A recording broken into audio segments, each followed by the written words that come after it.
Hello booktube, hello book friends.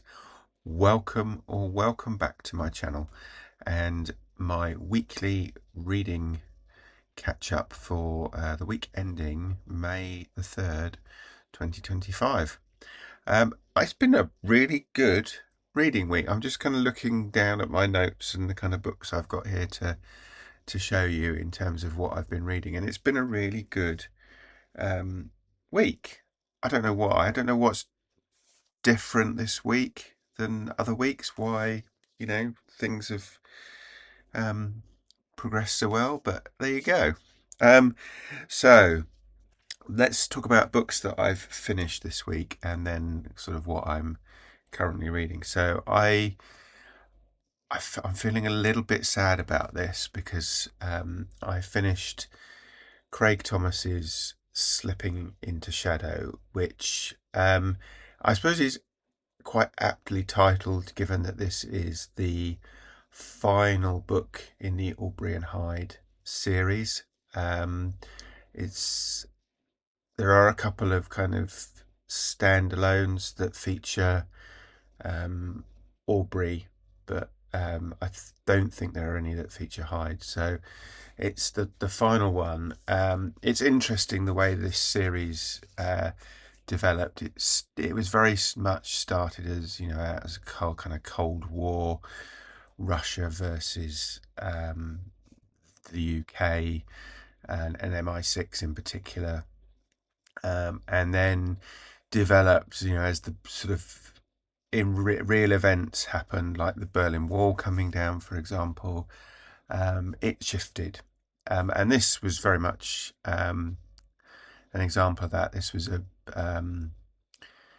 in fact, it could have been written more recently. I think this was written in the late 90s or early 2000s. But it was very much about what was happening in Burma at the time. So Myanmar, drug trade, and how it was all getting wrapped up in sort of British politics. It links to the final book in the Mitchell Gant series, in that some of the characters are kind of crossover from one series to the other. But yeah, I mean, if you've watched this channel long enough, you'll know that I kind of wax lyrical about loving Craig Thomas's novels. So yeah, I feel a little bit sad, I guess is probably the right description, that I've kind of finished the series. But hey, I can always reread them. So yeah, I really enjoyed it. It's a really good read. Just as I say, a little bit sad that that I finished it, but like I say, I can reread it. And then so I needed something to kind of buck me up a bit, or stop me slipping into a reading slump. So I picked up a Maigret novel. So this is Maigret and the Old Lady. It's one of the earlier novels, so it's one of the ones where it's mostly Maigret investigating, and not Luca or Janvier or any of the other kind of detectives in his sort of murder squad. And it's also not set in Paris; it's set in Normandy. And I really, again, really good read. It's one of I can say it's one of the longer novels at nearly 180 pages. Most of them are sort of 150, 160 pages. But yeah, it was a really good kind of follow up to Aubrey and Hyde, and sort of nice crime novel. I think fairly obvious to me who the murderer was, because of the way it was written. It really could only be one person, although all of the kind of description around it was making it seem like it couldn't possibly be that person. But when you kind of looked at it, it's like, what's the Sherlock Holmes adage? When you eliminate everything that is impossible, the only thing left is the right answer or something. I can't remember what exactly the phrase is, but yeah, it's something like that. So it was a bit like that. It was like, well, it can only be that person, can't it? But all the evidence doesn't point to her. Oh, sorry, that's a spoiler. Anyway, great story, recommended. I love Maigret. Then I picked up. I've been doing a natural history favourites series. I think I've done 4, and something like 20. I think it's 21 books because I had an honourable mention in amongst them. And I thought I would pick up another book by one of the authors that I recommended. So one of the authors I recommended was Richard Mabey and his book Nature Cure. So I've been reading The Accidental Garden, which Rich Mabey is still alive, but I think he's in his, I don't know, he's in his very late 80s or possibly even early 90s. It doesn't say in there when he was born. But yeah, and this is very much about his Norfolk garden and how it's changed over the years that he's lived there. So Nature Cure was when he moved to Norfolk, and that was kind of written quite a long time ago, sort of 20 plus years ago. And this was the kind of a little bit of a follow up to it, I think, in the sense of, he's now, because he's older and frailer, he doesn't get out as much, so he's kind of limited more to his garden. So it's about sort of wildlife and things that he sees, and some of the stories that he tells from his life in nature. So again, another good book, another short book. I was a bit disappointed actually that this was only it's 156 pages. So I was a little bit disappointed that it was so short. But it's still a good book. And then what did I read after that? Oh, I was scouting my Kindle for stuff for Horror Mayhem, just to see what I had on there, because predominantly Horror Mayhem is centered around shorter horror fiction, and I've got a few kind of anthologies and so on, and I was kind of just sort of putting together a bit of a collection on my Kindle to say, well, this is some of the possibilities. I'm very much trying in May to just not have a TBR. I've got a buddy read, and a group read probably.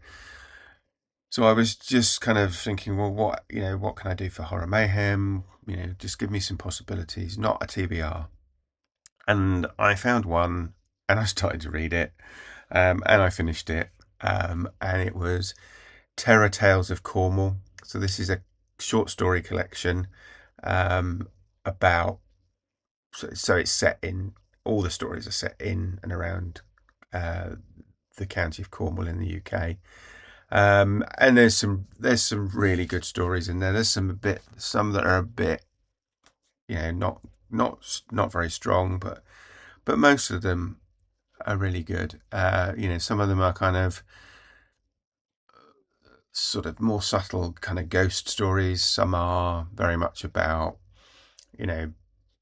beasts and monsters and things. And then there's also, I think it might be between each actual story is a kind of, a Cornish horror stroke mystery stroke ghost fact. So different things about, things that have been reported in Cornwall and so on. So yeah, really, really enjoyed that. And that was looking at his notes, was the last book that I finished. So what am I currently reading? Well, as I said, I've got a buddy read taking place during the month of May, and that's with Pat at Book Chat with Pat, and we are buddy reading Stephen King's You Like It Darker which again is a collection of short stories. This was published, I think this was published last year. It's got a new book coming out, I think, during May, which I've got on pre-order, so should turn up at some point if it's due out this month. And we're just reading. We were going to split it up evenly over the weeks, but because of the way the stories, some are shorter, some are longer, we've just kind of juggled that a bit. So we're not reading an even number of stories each week. We're just reading. So the first week we're reading 3 stories, I think, and then I think the following week it's 2, and then 5 and 2 or something like that. I don't know whether that even adds up. But yeah, so I've read the first one already. I'm not going to talk about it because I haven't had a chance to speak to Pat about it yet. So yeah, that's a current read and will be a current read throughout May.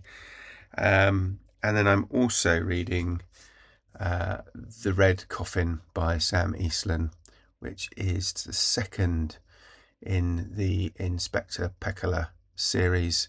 So this is they're all set in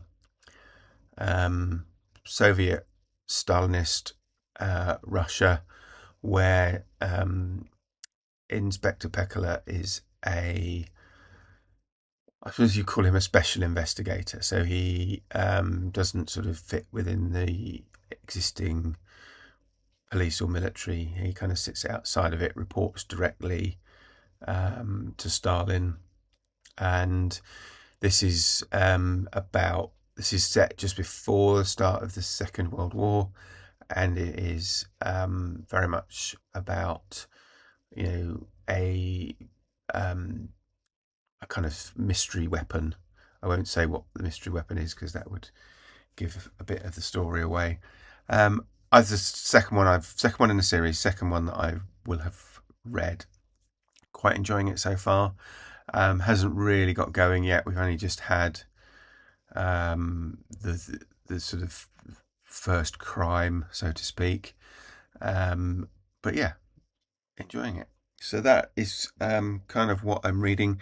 Don't know what I would be reading after I finished The Red Coffin, because as I've said, no TBR in May. This is mood reading May, as far as I'm concerned.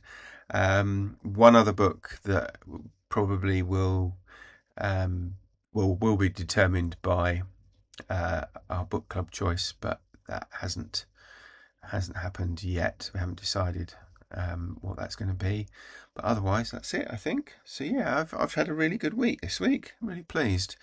Don't often read that many books in a week, even though kind of 2 of them at least were quite short books and didn't take long. So yeah, what have you been reading this week? Let me know in the comments below. And if you have been, thank you for watching, and I will speak to you again next time. Take care. Bye bye.